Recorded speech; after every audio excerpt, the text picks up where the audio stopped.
here to introduce our guest and my longtime colleague, Emmanuelle Delpech, who goes by the name Manu, so I'll return to her the nickname Manu, so I'll call her Manu most of the time. Manu was born and educated in France, but for the last 16 years has been living and working in Philadelphia as an actor, director, and creator of original devised theater works, as well as a master teacher of acting. She is a rare example of someone who has successfully transplanted themselves as a professional actor, working primarily in a second language.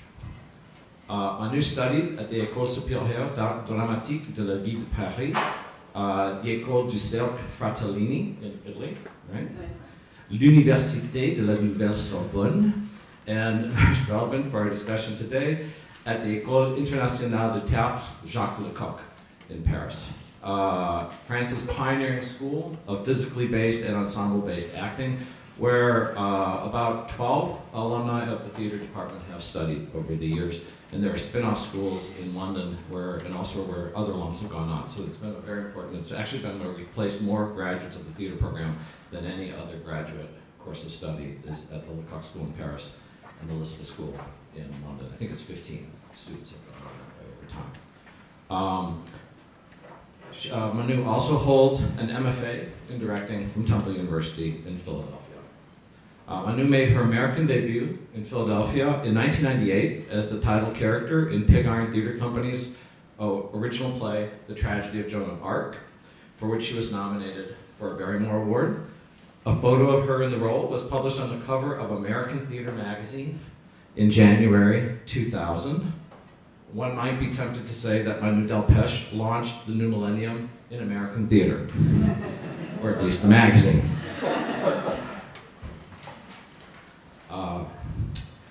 Manu was a company member of Pig Iron from 1998 until 2006 and received a Barrymore Award for Best Supporting Actress in a Musical in 2003 for her performance as Madeleine in Pig Iron's original devised piece, James Joyce is Dead, and So is Paris, about the daughter of James Joyce. We worked together directly a couple of times, and in one case I was the performance curator and dramaturg for a piece called Hell Meets Henry Halfway, for which Manu was also nominated for a Barrymore Award for Best Supporting Actress, and which won an Obie Award in New York in 2005 for the production as a whole.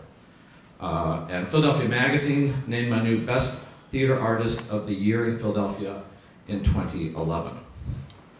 As Grace mentioned, Manu is a founding member of the faculty of Pig Iron's Advanced Performance Training Program, or APT, a 2-year postgraduate professional training program in the tradition of the École Jacques Lecoq, which in 2013 graduated its first class of students.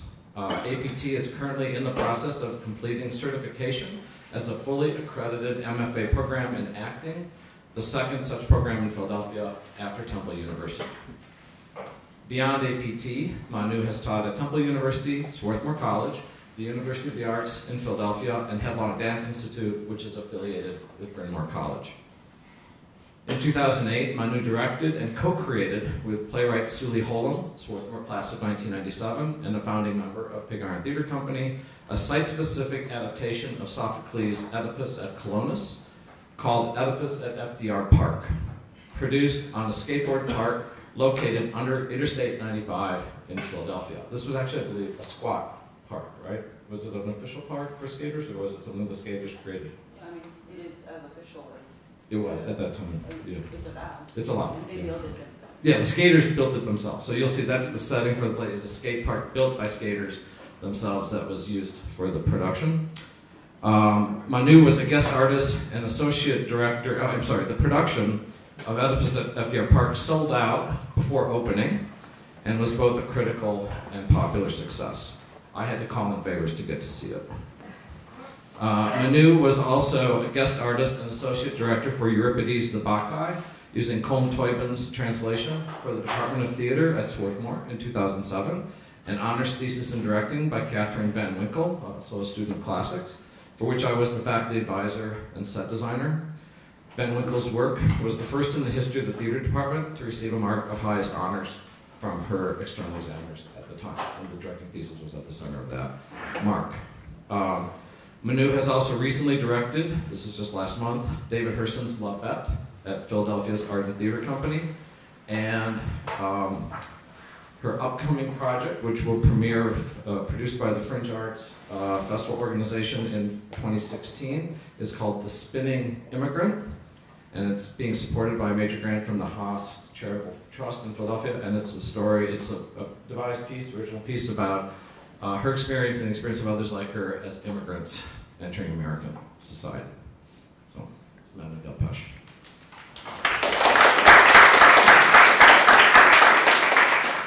So how we like to begin is I have about 15 minutes of 4 short video clips, each about 3 or 4 minutes long, to kind of frame the discussion and show a certain trajectory and to frame the discussion. And so what we'll begin with is a classic documentary about the Lecoq School in Paris. And the significance of this for our discussion is, other than Dalcroze and Laban and a couple of people, very important people in the dance world in the early 20th century or first half of the 20th century in Europe, the only really systematic training system for actors in contemporary theater that addresses the Greek chorus or choruses as a training in a school is Lecoq. And it's decades old. It's now being taught in Philadelphia. It's been taught in our classes in this method in Swarthmore. It's really the only systematic pedagogy for the chorus in contemporary theater for actors. So we'll show just a short clip of a demonstration of kind of a composition exercise, Lecoq speaking a little bit, and then his students doing a piece that comes out of this teaching in Paris in the late 90s. Then we'll show, which I think for all of us connected to this work, a really historic production by Ariane Mnouchkine and the Théâtre du Soleil, the de facto National Theatre of France today, the Oresteia and Iphigenia and Aulis, which is called Les Atrides, in the early 90s. Completely changed my thinking about Greek tragedy as a teacher and a practitioner. And I teach today a seminar on Mnouchkine's work as an honors seminar in theater history at Swarthmore as the theme. Let's say the theater history seminar is her work and her company.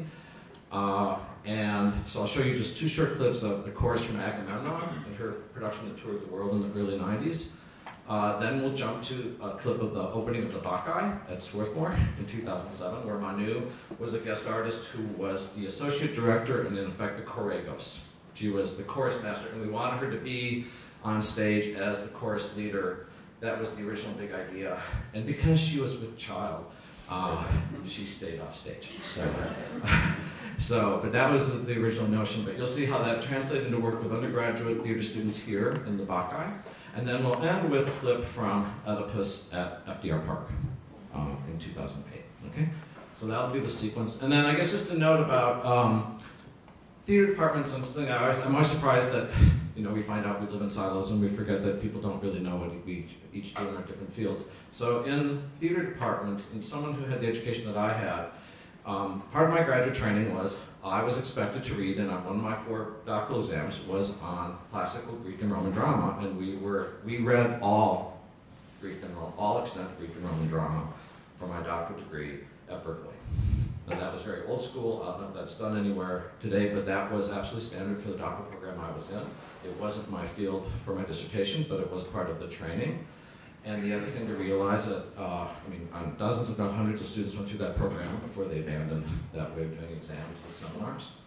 And but still, if you're in a theater department environment, a conservatory or liberal arts or doctoral research environment, it's always comparative.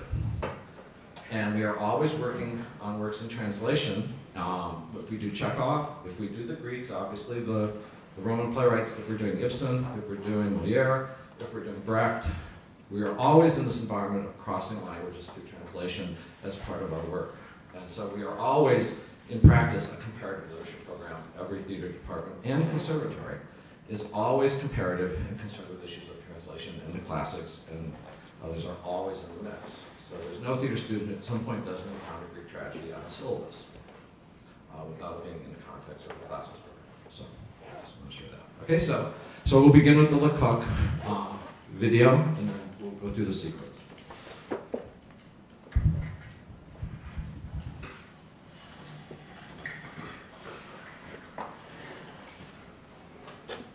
Du jeu est simple, je chauffe mon sang, puis à un moment, ça suffit du public. Je dois donc changer et je déséquilibre le plateau. Quelqu'un rentre pour équilibrer le plateau. elle rentre dans le temps juste. Hein? Elle va juste, c'est-à-dire qu'il y a un moment où le temps est un peu suspendu. Hein? C'est pas militaire. Et la personne qui rentre, parce que c'est la règle, dirige le jeu. Elle déséquilibre et moi, je rééquilibre le jeu. Mais elle attend bien que je sois immobile pour créer un nouveau déséquilibre. Ça va, ça? Bon, à un moment, ça suffit, dit le peuple. Elle continue à diriger et je ne réponds pas. Donc c'est mon refus qui crée un déséquilibre et fait entrer le suivant ou le suivant. À la place juste. La tragédie, pour ça la tragédie française qui est très belle dans ses textes, évidemment, il manque pour moi le cœur. Parce que le cœur, c'est quand même une expression formidable. C'est lorsque la foule trouve ses structures, s'organise pour quelque chose. Et le cœur, c'est le peuple de la cité, c'est tous ces gens qui se réunissent et qui battent d'un même métronome, c'est ça, au service évidemment d'un héros.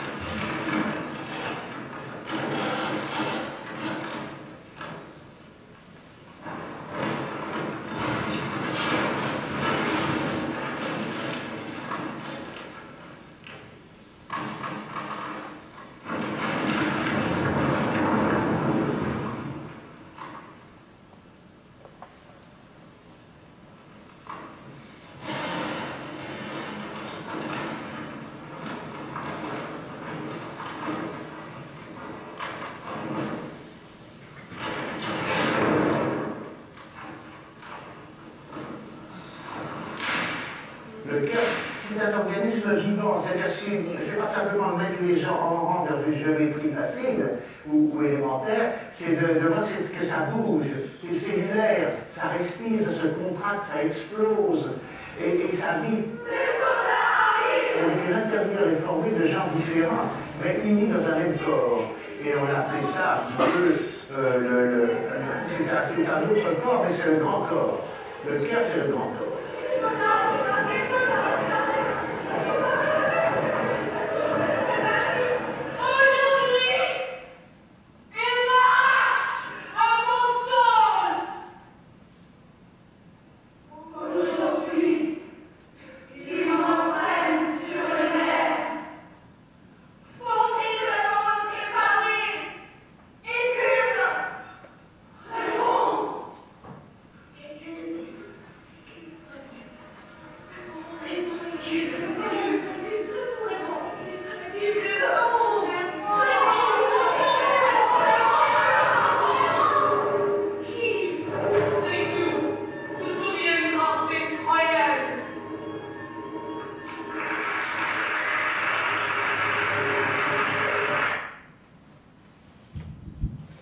So that's a kind of classroom showing of the conservatory students in Paris in about 1998. So if we go to share the screen, is this it? No. So then we're going to go to, were we on Safari or Google? Yeah. I don't know what she did. Firefox. Not in Firefox. That's a good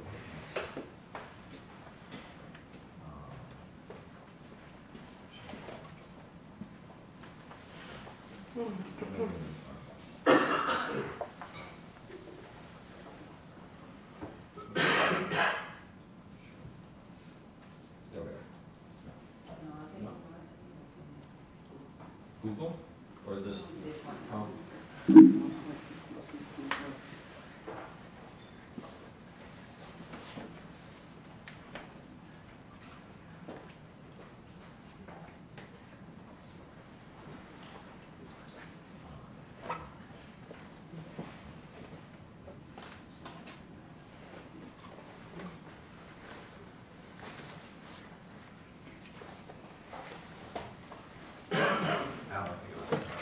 You think it was 5.5? Okay. Yeah. Oh, okay. It's right there. It's down. Yeah. Okay. And then go ahead. I just do Tiens, regarde, à gauche, je peux pas. this one. This one. Yeah, over on the left. Ah. This one.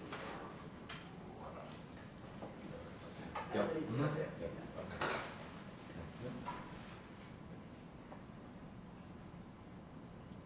This is actually rehearsal footage from Minushkin's production. And it's not my favorite part of the chorus, but it gives you really a sense of it.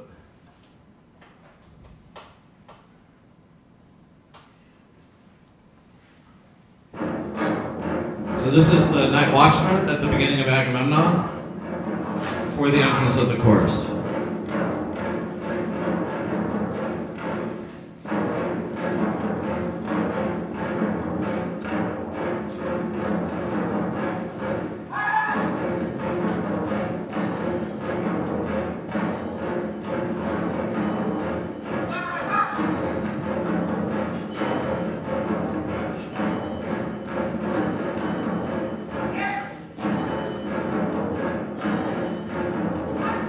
Minushkin always uses live musical accompaniment.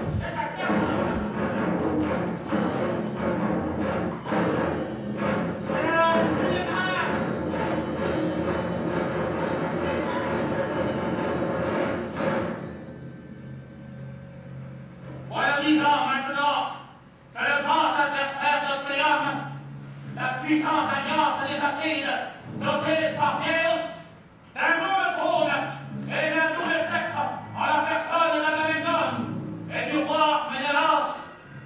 Voilà 10 ans qu'elle a levé et emmené bien loin du pays la flotte des Argiens et c'est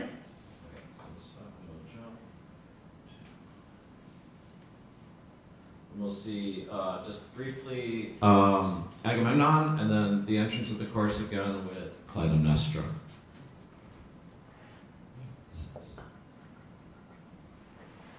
That's Agamemnon. There we go. Mon Dieu.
What you're seeing behind her is the Agamemnon and Cassandra re-entering.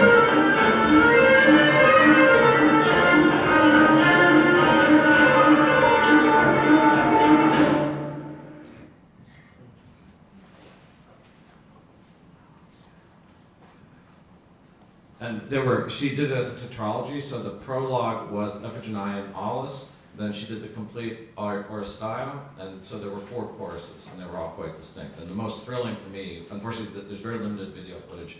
The Agamemnon was the most static of the choruses, and really the chorus for the Iphigenia was a tour de force, and that was part 1. And then the chorus for the Libation Bearers was also absolutely stunning. And then the most unusual was the chorus for the Eumenides, which was like a chorus of half dog, half ape animals with four human women furies as the collective, or four choregai, with this kind of Planet of the Apes chorus, which when it came on, I was like, oh my God, she's in so much trouble. And then it was amazing. But unfortunately, there's very limited actual video footage of these productions. I have these photo books up here if you want to look at them later, which document beautifully the productions in very beautiful photographs. So you get a bigger sense of the whole. It was a 12-hour event to see the whole cycle. Okay.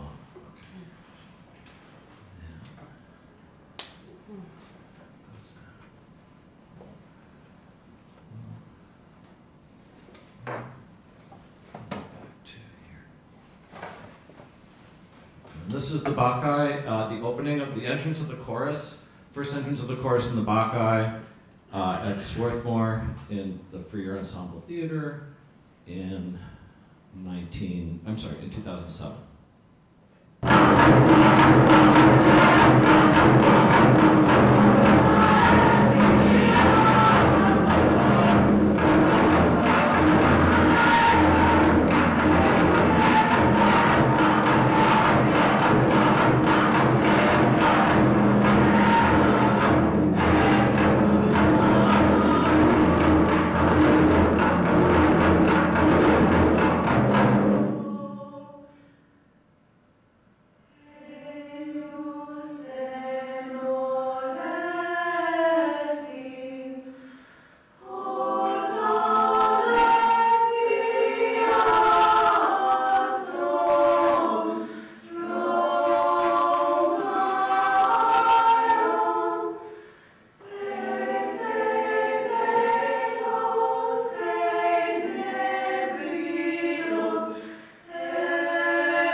Yeah, and so this is the Oedipus in FDR Park in 2008.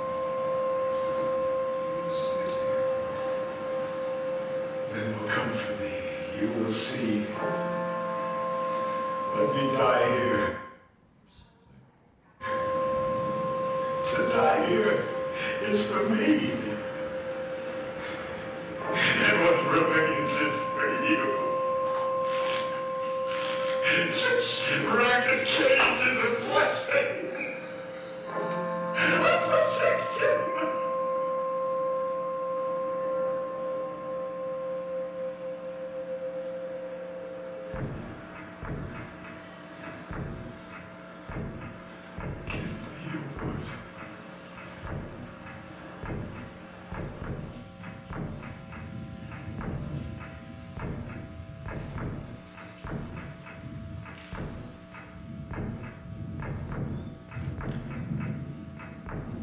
I can, and I will.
You and your people are brave, noble, and would, if provoked, put up quite a fight.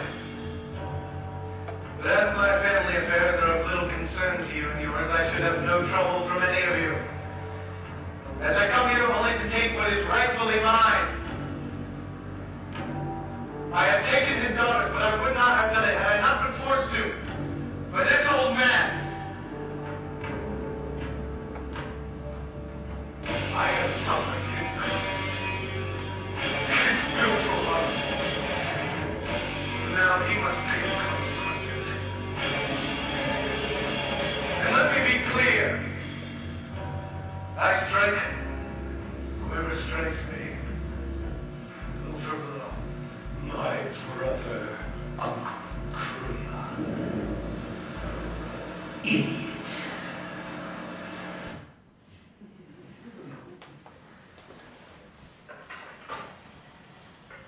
So yeah, just a few first comments, and then we'll go to the questions to Manu. So kind of well, first thing about Grace's introduction to the whole day is that I think in theater departments like ours and all the ones I've ever studied in, there are always hybrid departments. The academy is always talking to the practice, and the practice is always within the academy.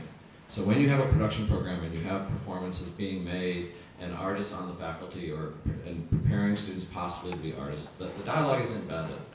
And so it's always a hybrid relationship, and I've never been in any other such place since my entire education and teaching. That's always what it is. So that hybridity is built into our environment, and Manu is someone who's been on both sides of that. And while I'm kind of emphasizing the chorus, I'm not sure that Manu, will want to dwell on the chorus heavily or not, but there's a kind of a holy grail in theater practice in many forms, in many eras, many generations of this misunderstanding I think that we had maybe for generations about the chorus, that the chorus was the most important dynamic thing in the performance. So it's the text versus the performance, and because we're theater people, we're interested in the performance. And the holy grail was, what was the chorus doing? And we don't have the scores or the choreography, but the chorus always sang and always danced, and the term orchestra, which the classicists in the room know, means literally dancing place. So the chorus, by definition, occupied the dancing place. So the Holy Grail, I would say, that was the assignment for Katie Van Winkle in her honors thesis, was to stage a chorus with an expert consultant, guest artist named Emmanuel Delpech, that was a singing and dancing chorus. And we've had singing choruses and we've had moving choruses, but rarely both a singing and dancing chorus. And Minushkin's choruses were singing and dancing choruses, which was partly why it was such a revelation for me to see that back in the day. So how do you get that whole reanimation and then the relationship to audience, which is again a performance dynamic, not a literary text dynamic. It's a musical and choreographic dynamic, a performative, a space relationship, and the text is attached to that, but you first have to create this machine, this performance organism, not machine, organism, as Lecoq says. And just a little footnote about Berkeley, and again, maybe some classes in there know this, but there's a very interesting intertwined history that the first performance facility, first theater built on a university campus for performances by the students is the Greek Theater at University of California at Berkeley, which was actually built so that the classic students could put on plays.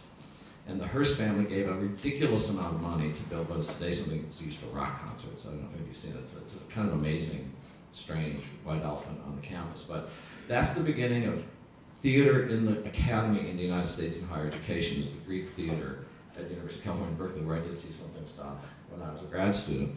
And then I had, in my preparation, I did 3, I would call them school projects as a grad student designer, where I worked with a colleague who was from China, who was very interested in Greek plays, and we together did the Bacchae, not the Bacchae, I'm sorry, the Cyclops, Lysistrata, and the Rope by Plautus. And she went on to stage, I saw it, I didn't work on it, she staged Thyestes by Seneca. That's kind of a 4th thing. So she did a cycle of these classical plays in a way that I would today consider kind of naive for myself. And then once I encountered Minushkin and the kind of practitioners who came out of this, as I say, my thinking and my teaching completely changed in how I understand Greek plays after that.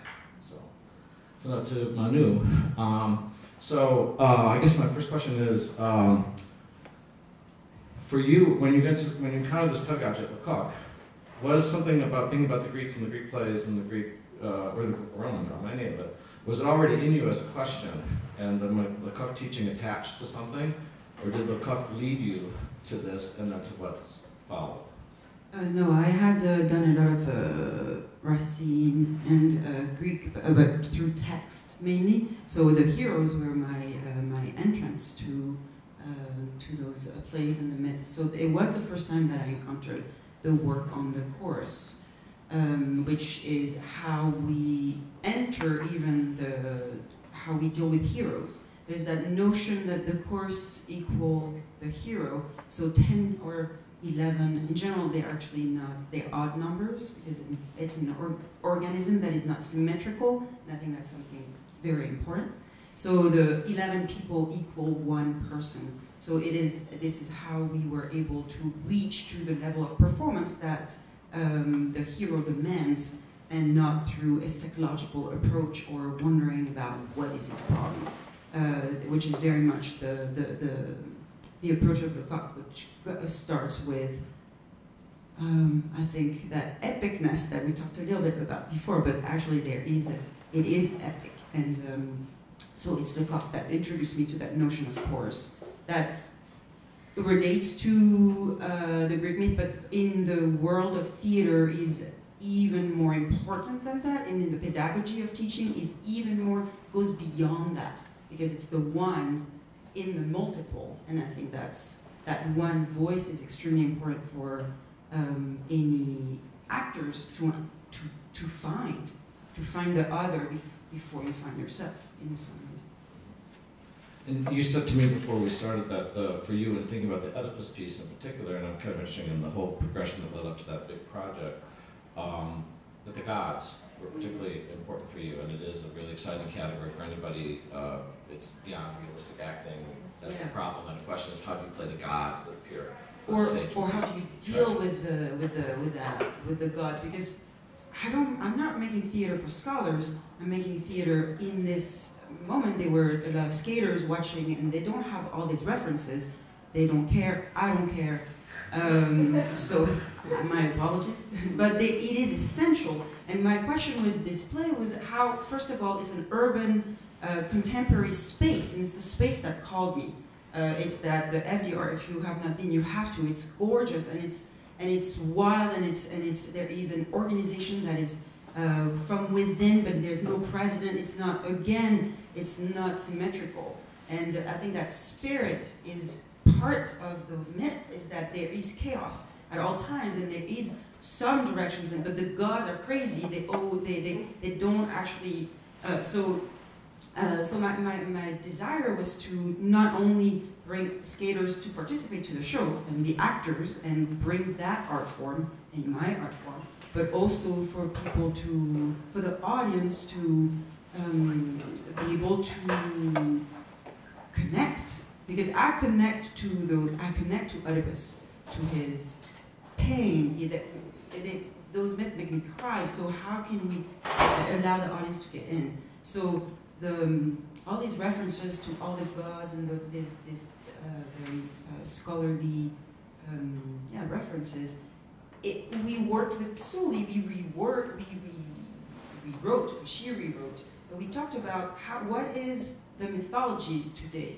What is our connection, not to a deist religion, so not to refer to Christianity or Islam or even Buddhism, but what is the new, how do people worship today? And there's this whole tradition of seeing signs, and I think the great myth reads signs, the PT who says oracle, all the oracles, and the blind, who knows that this exists today in a certain way of living, and what are the names of these people that always celebrate the solstice, or it's like a form of paganism? The Wiccans? Yeah, so there is, exactly. So these people that have a certain connection to nature, and that, and I don't know so much about it, but I think there is something that relates to that, because it goes beyond the one God. And so we worked a lot on trying to translate the call, the knowing before things happen.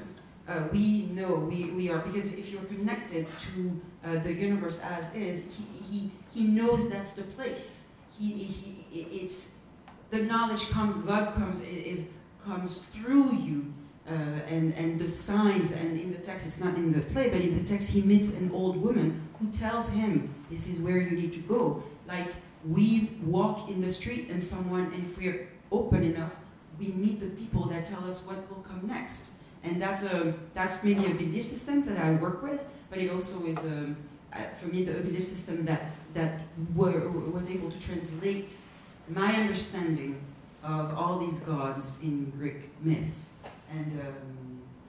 and that the relationship to fate. So and I was it was very important for me to translate that, to make it contemporary and accessible to an audience that does not know. It's also just an interesting, everything you're saying, that Sully, the playwright, Sully Holm, is a minister's daughter, and we've had actually 3 such daughters of ministers come to the theater program at Swarthmore, and the questions that come up in these situations when someone like that is often interesting. Yeah. Why did you, so it began with the site, and the skaters as a chorus, I guess, as it being an opportunity. So why did you arrive at Oedipus at Colonus as the source text? Well, well, that was one of my favorite plays that I had read a long time ago. So again, it's I hang out and it's, you know, it's like a beautiful night and you're with your friends and it's all the skaters and you're just, it's an extraordinary moment. It's a moment outside of my reality, and suddenly Oedipus Apollonius just came and I was like, maybe I should check it again. And I read it and it worked. It was perfect because actually what was the most intriguing about this is the site is occupied by skaters, so you're not supposed to be there. And Oedipus is not supposed to be there. He's rejected by the skaters. We were not rejected, but we had to tame, we had to seduce, we had to let them know that that's what we wanted to do. And so there was a parallel between what we were trying to do and what Oedipus was trying to do. And that was extremely exciting for me, because it made it alive and dangerous in the way that his journey is dangerous. And it made it organic, and just, it brought, we were living this, we were doing that, and we were not looking for a place to die, but we were looking for a place to create, and in a way it's, so yeah, Oedipus was just a memory, and it works like that. It's just association. It's what needs to happen, and I guess I'm not an intellectual. I'm more of an intuitive artist, and though I like to think, but it's just what demands. And Lecoq says that a lot. It's like, what is the right time? When does the audience or the stage need something? What did that space need? It needed a tragedy. It needed a Greek. Because the space is epic. It is a theater. It's like Epidaurus. It's even better. Well, the scale of it. Because yeah, I mean, there's two things looking at this over and over, getting ready, and I did see the show. I only got in once because it was really hard to get in. That the two things is that and we talk about this a lot in our theater history classes, is that the Greeks were amateur performers. And so that the choruses were amateurs recruited in a way like jury duty to do the performances. And that Manou's project to kind of recruit these skaters, your work as a director with these amateur performers was really with a specific skill set that was used on stage. But it really, in a way, captures a certain piece of the performance practice of the Greeks. And then the scale of the space, which is enormous, and then acoustically not very friendly. And the one thing you may not have gathered from the footage, because if you were in the audience you knew this immediately, is the whole thing was on live feed, and every audience member, so all the performers were mic'd, because acoustically you could never hear a performer under the highway, and there's also the highway noise, right? So what it was every audience member had earphones, and were being mic'd through a live audio feed what the actors were saying. So it was a visual thing, and then an audio thing through earphones, yeah. Yeah, and they were, I guess, wireless headphones, but it was like, yeah, it would be, they weren't, so it was like, yeah, I was trying to remember, it was like spaghetti everywhere with wires, but I guess it was. Yeah, it was a labyrinth. And live musical accompaniment. And there was James Sugg, who is an amazing sound designer, who underscored and everything. Everything was underscored, which was also an important thing for me, to fill up the space and to enhance those emotions. And that epicness, and he live DJ'd, and he found live and then also it was live lights. So the lighting designer did everything on the spot to be able to control. I mean, they knew the show was not improvised, but it was easier, and he was giving commands to a lot of other people. There was fire, also barrels of fire that we can see, but and palm readers, and before the show. To make people remember that the future is in the present. So I don't know if, was the work on the Bacchae, which was actually a work a year earlier than this. So how did that work with the students here tie into your thinking that we did to the work on the Oedipus? Was it a project that helped you get clear about certain things? Probably. I mean, I don't know exactly the links, but yeah, it's. I mean, it was fresh. You know, it's fresh in my mind, and the work with that course at One Voice, and also the dimension of these characters and these stories is exciting. It's exciting and it's contemporary. actually.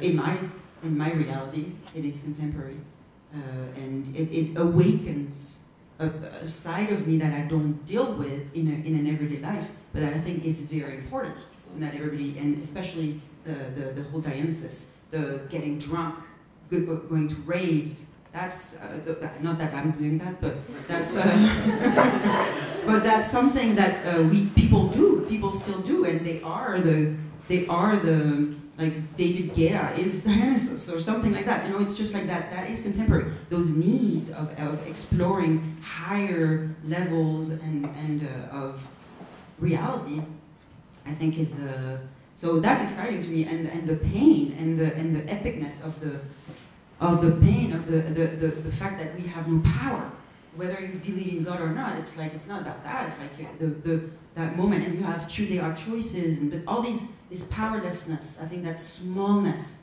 that we remember we leave the mundane, and I think that the theater that is interesting to me, or even the mundane is extremely important. It is made of us, but there's something needed to be explored, or the catharsis of going beyond in the extraordinary and in something that just allows us to be alive and connected to bigger things. So are we at the time we should open it up to questions? Yeah, we'll get to that. Okay, yeah. So, if there are any questions from the group about this work or the training or the performances, yeah. I mean, I just a comment. I did see that performance at FDR Park, and I was working on the Penn campus at the time, and there were a lot of skateboarders who, many of us who worked there saw as transgressors. So when I went to the performance, I thought, this is the skateboarder's place, and you are the transgressor. And it was such an interesting idea. And one thing that also added, not only the trucks rumbling overhead on the highway and the fire burning in the barrels, but there was a lot of interesting graffiti.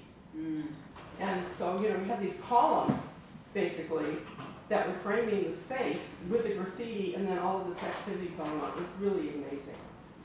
I just wanted to comment that the graffiti is part of the whole performance as well. Grace. I'm really fascinated that you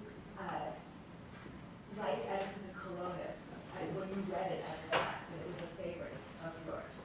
And partly because it's also a favorite of mine, but also it doesn't quite fit. It's not exactly in the mainstream of, because it's unwieldy in lots of ways, and it's also saturated in a kind of archaic sense, even for the classical age and religion. It's hard. And so you said you liked it, and it stayed with you. So what was it?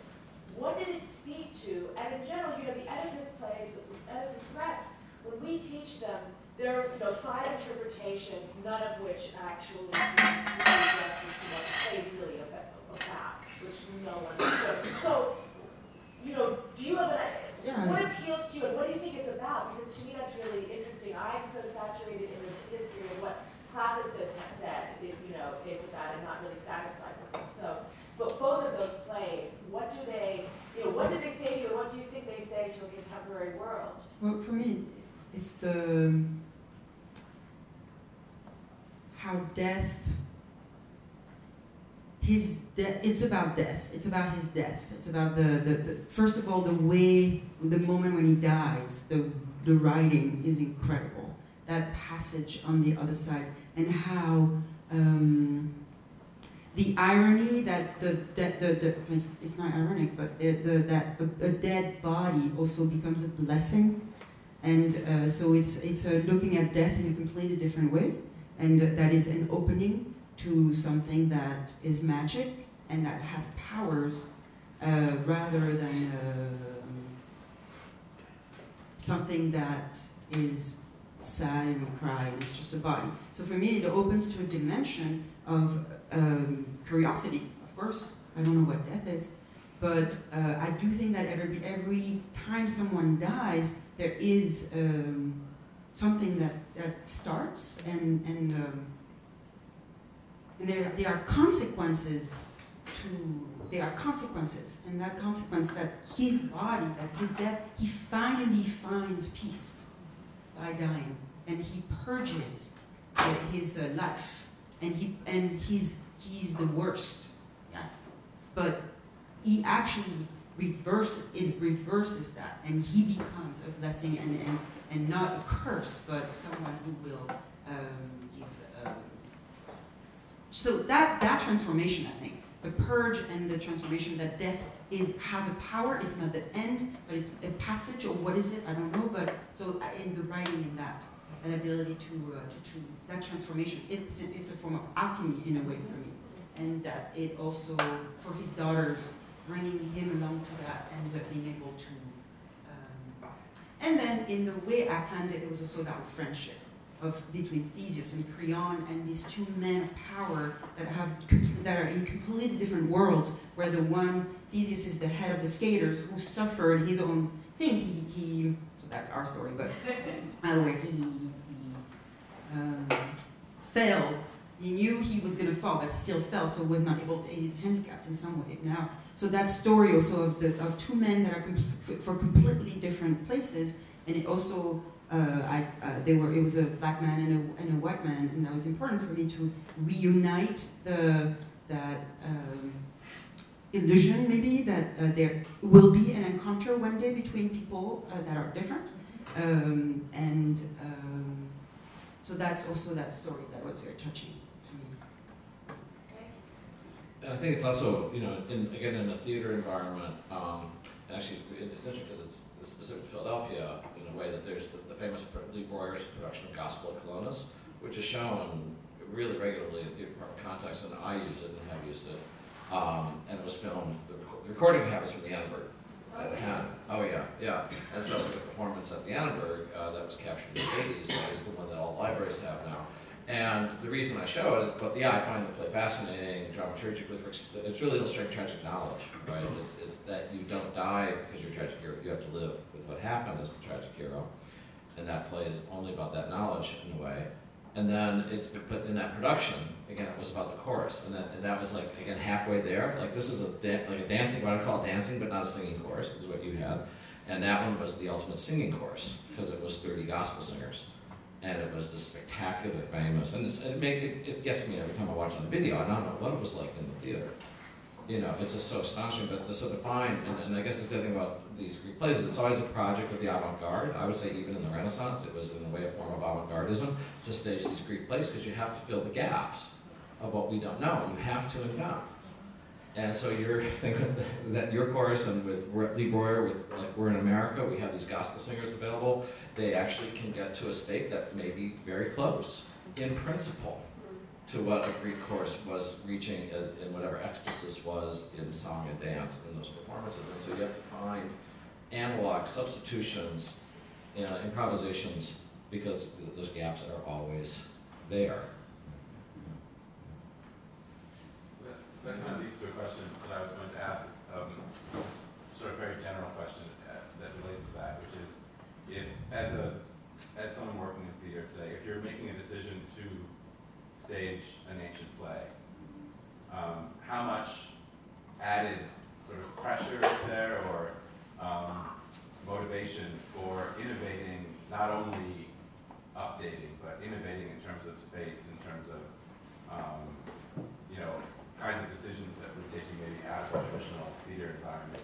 Because in other words, if you're announcing that you're going to stage a Greek tragedy, does that sort of trigger a kind of added intensity to those decision-making, that you... Because it's Greek, because it's a Greek tragedy. Well, but I mean, I'm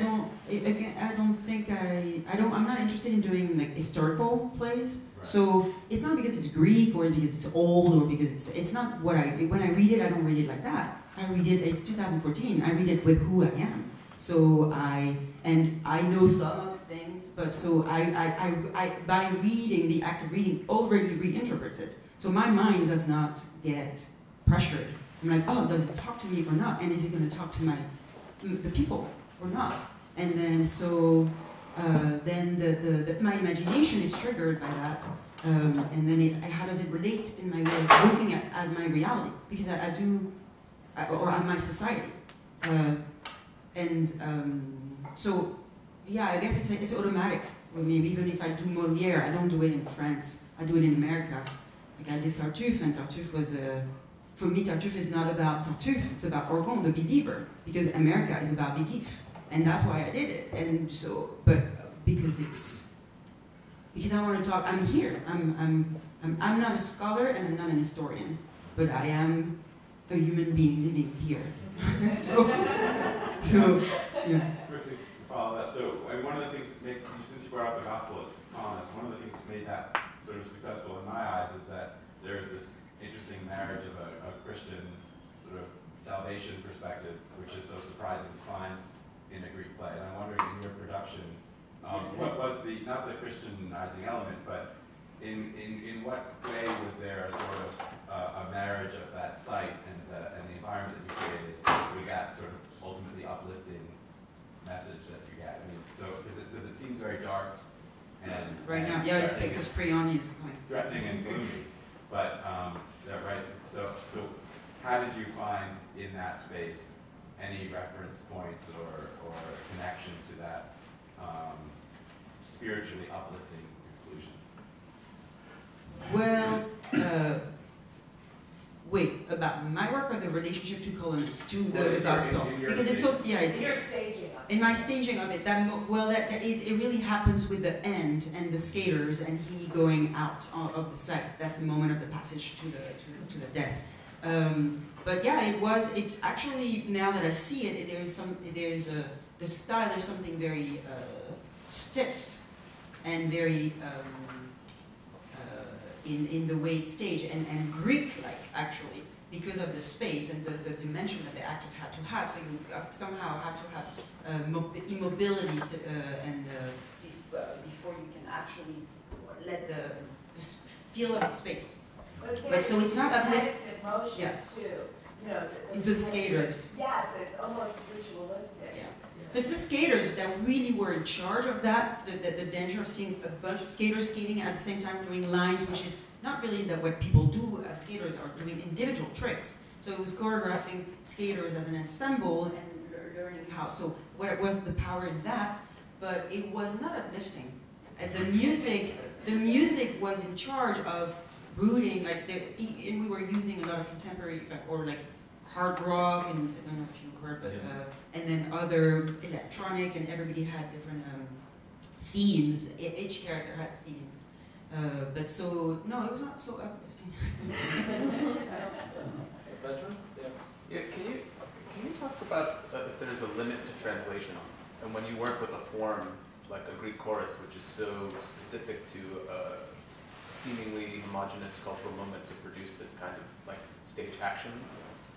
I mean, I'm maybe mixing up parts of the screenings, but in the beginning, this project of what was the chorus for and how do we reenact that or recreate it or re-enliven it, and what is the task of a chorus now, specifically the chorus for us, and does it have the same kind of psychic reflection, you know, or projection of the audience in a culture that is maybe not quite as firmly on the same page about things? So the role of the chorus. I guess what's the role of the chorus now, and corollarily. Yeah, and so and outside of Greek tragedy, I think there is a voice for if someone says something. So, for example, when you record a song, you sing the part once when you are at the backup, and then you double the same voice, and it's so much better. And so I think there is that idea of even at school the other day, my students were doing a reinterpretation of a book, translation of a book, and they used one character, the father, was not visible, it was a chorus voice. They all were speaking together.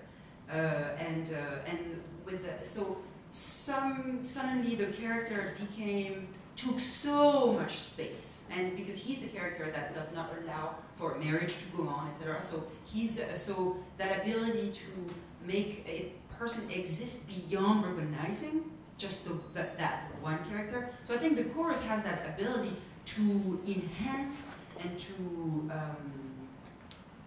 to move faster and move emotionally the audience faster.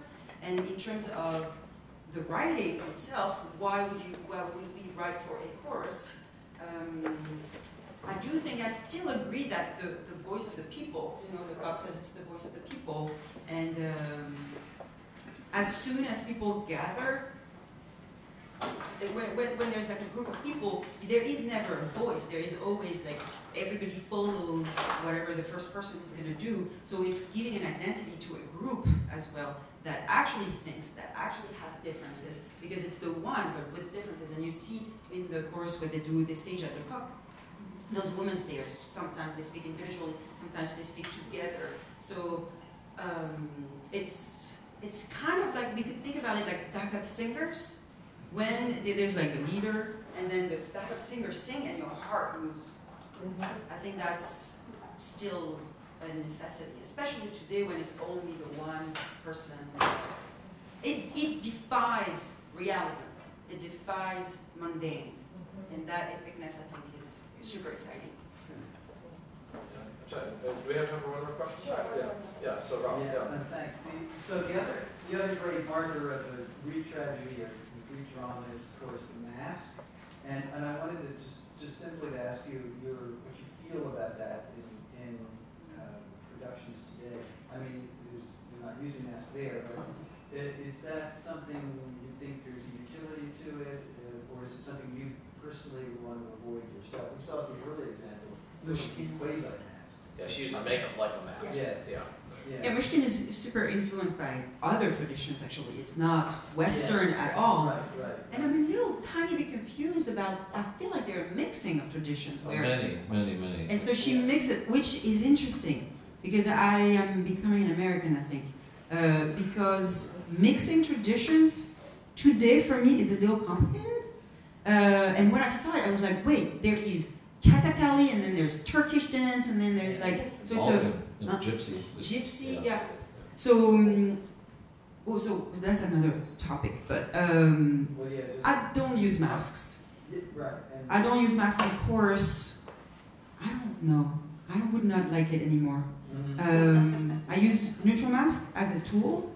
I teach mask, half mask. When students make their own mask, Comune dell'arte is a very interesting tradition. I don't personally connect to it, though it's interesting. I don't know why, but mask work I love, but not in because it doesn't. I don't know why. As an ensemble, I think the body, the voice, the breath is what matters, and the freedom. It's already, the mask is so coded. It's all presentational. That's the problem with mask work, is that if I'm like this with a mask, it's complicated. And so we could find new ways of putting masks. Like I would be interested, like professors to change, but not the half traditional mask that you put a wig on after. I would have to rethink it, like putting a full mask to cover the face, but it would not be that what I imagine when I talk about masks, which is traditional half masks. Or like the Blumen group actually who has they cover their faces, and then it looks more like creatures than just a mask performance. Yeah, that I'm not that interested in. But both chorus and mask, I mean, it's not what we're sharing today, but in the Lecoq School and at the Pickard School, mask work is actually very much a foundation to the training. And then I think it's also a question of like what stays in the training and what actually becomes the work. Right. But that there's this investment, and it's taught in Philadelphia now and here at the college as a part of a kind of foundational training for contemporary actors who may or may not ever be in a chorus, per se.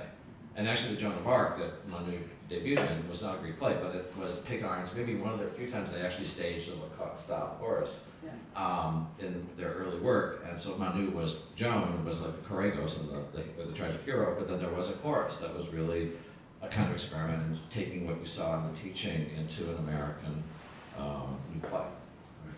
Just one more. Really briefly, this training in chorus work and in mask work, and this is for both of you really. I mean, can you just say something about the transferability of that? Because it's obviously not only to prepare students for the one or two chances they may get to be in Oedipus and Comus. There's some meaning behind it that is transferable to non-ancient plays, and I guess that's a big question. But if you could just say something about the place that has in the curriculum and how that is seen as actually extending beyond Greek drama. I think maybe you could talk about either side of it, is what it is as a director or the author and what it is as a performer. Yeah. So it's vital to be able to listen to other people move together, but not symmetrically, breathe together. It is about listening, and acting is about listening. And being able to not be worried about yourself, but rather put your attention on something else, which then, therefore, leads you to the next thing. I would even take it further, which is I don't believe in characters anymore, which is I am who I am. I was born like that, and what has made me who I am, or what has made a character alive, is what happens. So it's an outside stimulus that makes us transform, and therefore that creates our personality. So that idea of listening is extremely important. That's for the chorus. Then the mask is teaching the one-to-one, moment-to-moment, moment-to-moment, meaning, in reality, I do this theatrically. If I do this, it's really mundane, and I don't want to say boring, it's just a style. The mask needs to see, somehow take, and then maybe give to the audience. So you transform time. Everything is transposed. And the mask teaches that, teaches the actor to not think like they think, but to enhance every movement and every actions that you do. And that is a heightened form of theater that you can find in a lot of clown, of more traditional. So it teaches the actor skills on how to translate reality on a stage. Another thing I would add to that is, so this was a directing thesis, and when I worked with my directing students, I basically followed to another level what Manu was saying, that then the chorus has that relationship of listening and breathing with the audience. And that everything about Lecoq and Greek theater is not about a fourth wall relationship to your public or to the audience. Your chorus is a proxy, the chorus is extension, or it's a double circuit. The chorus flows to the characters, the audience's energy goes to the actors playing the heroes, and the hero's energy goes back to the audience, amplified by the chorus. And the chorus is in this complicated dual function, but it is to be able to listen and relate to the audience is a very foundational part of training as an individual or as an ensemble. And then I would just say, I think it's kind of back to maybe Benjamin's question, though, that it's if the political is activated, that's where the political is. Is the chorus is about, it's the polis. So there's your audiences, whatever you define as the collective, the polis that you inhabit. And the political is always there one way or another. You decide to address it directly or not. But the chorus is a very useful way to kind of, like, who is the chorus? And how does that chorus relate and as a prism for the moment of the culture of the collective around the performance? And so then it raises all these dramaturgical questions, but it becomes very concrete. Like, what's the chorus we will relate to? What's the that we accept as our proxy, that we will listen to? And also has to listen to us and speak to us. And it's always that back and forth, because I always say they're like the church choir and the word. It evolved. No one, originally in Greek theater, everyone performed and no one observed. Then it became like the choir and the congregation. And so you have to remain that deep relationship of, like, we're connected, or you have to find it. You don't have it anymore. So I think with Ben's question, we don't have it as a given, we have to find it. So maybe we'll take a 5-minute break now. First, thank you both so much.